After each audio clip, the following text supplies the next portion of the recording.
বিধান আছে যে বিবাহের পূর্বে আমার কি কি করার প্রয়োজন আছে।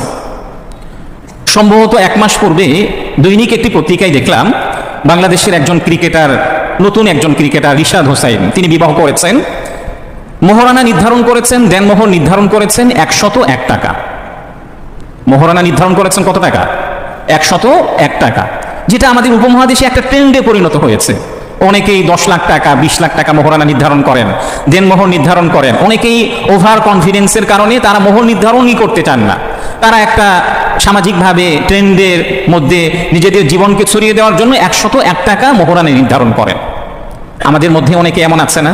আচ্ছা বলেন তো, এই যে আপনি ট্রেন্ডের মধ্যে নিজের গাকে জড়িয়ে ফেললেন, নিজেকে জড়িয়ে ফেললেন, 101 টাকা মোহরানা নির্ধারণ করা, এটা কি সুন্নাহ সম্মত?